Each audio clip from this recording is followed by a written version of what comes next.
Yuji 2024 all ক্যান্ডিডেটকে KM teaching YouTube চ্যানেলে স্বাগতম।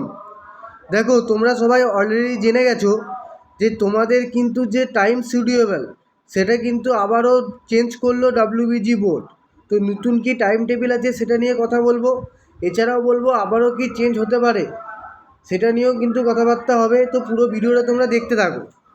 সব থেকে প্রথমে আসছি, দেখো তোমাদের যে টাইম টেবিলটা এখন যে নিউ টাইম টেবিল দিয়েছে সেই অনুযায়ী registration, payment of registration fee, choice filling, ঠিক আছে, 12 তারিখে লাস্ট ডেট। ঠিক আছে, 12 তারিখে লাস্ট ডেট। এরপরে চয়েস ফিলিং অ্যান্ড লকিংয়ের জন্য কিন্তু 12 তারিখেই লাস্ট ডেট করেছে, আপ টু 1টা PM। ঠিক আছে, তার টাইম কিন্তু 12 তারিখ। এরপরে first round of seat allotment result, যেটা কিন্তু আগে ছিল 10 তারিখে, এখন সেটা কিন্তু করেছে 13 তারিখে তোমাদের রেজাল্ট বেরাবে। এরপরে ভর্তি প্রক্রিয়া চলবে 13 থেকে 19 তারিখ পর্যন্ত। যারা চান্স পাবে তারা ভর্তি হবে, বা যদি কেউ চায় যে আমি নিজের মতো করে চয়েসে চান্স পাইনি, সেক্ষেত্রে সে কিন্তু আপগ্রেডেশন করতে পারে।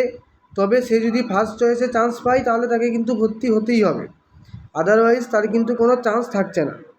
এরপরে আমরা আসছি যে সেকেন্ড কাউন্সিলিংয়ের রেজাল্ট তোমাদের বেরাচ্ছে 21 তারিখ। ঠিক আছে, 21-9-24 তারিখে কিন্তু সেকেন্ড রাউন্ডের রেজাল্ট। সেকেন্ড রাউন্ডের ক্ষেত্রে কিন্তু ভর্তি প্রক্রিয়া চলবে 21 থেকে 25 তারিখ পর্যন্ত। এরপরে হচ্ছে mop up counselling and choice filling. Mop আপে যেয়ে কিন্তু তোমরা আবার চয়েস ফিলিং করতে পারবে। মপ আপের ক্ষেত্রে তোমাদের কিন্তু যে ডেটটা দিয়েছে সেই ডেট অনুযায়ী তোমরা দেখতেই পাচ্ছ 27 তারিখ থেকে শুরু করে আপ টু 29 তারিখ পর্যন্ত মপ আপের চয়েস ফিলিং করতে পারবে। কিন্তু মপ আপের ক্ষেত্রে লকিংটা করতে পারবে শুধুমাত্র 29 তারিখ। এরপরে মপ আপের যে রেজাল্ট সেটা কিন্তু 1 তারিখে বেরাবে। ঠিক আছে, অক্টোবরের 1 তারিখ।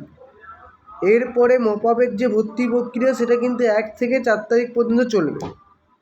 অর্থাৎ তোমাদের নিউ টাইম টেবিল অনুযায়ী 4 তারিখে কিন্তু টোটালি কমপ্লিট হবে আপ টু মপ আপ পর্যন্ত।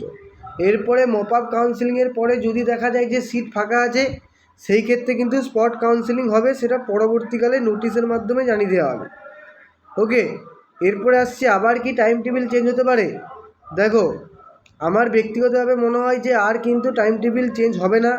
এই যে শিডিউল দিয়েছে, এই শিডিউল অনুযায়ী কিন্তু তোমাদের সব কিছু সাকসেসফুল করবে ডাব্লিউবিজি বোর্ড। ওকে, তো এএনএম জিএনএম রিলেটেড এবং জেনফাজি রিলেটেড যাবতীয় ইনফরমেশান পেতে তোমরা কিন্তু চ্যানেলটিকে সাবস্ক্রাইব করে পাশে দেখো। আরও অনেক নতুন নতুন ভিডিও কিন্তু আসবে। তো দেখা হচ্ছে পরবর্তী ভিডিওতে, ততক্ষণে সবাই ভালো থেকো। Thank you to all.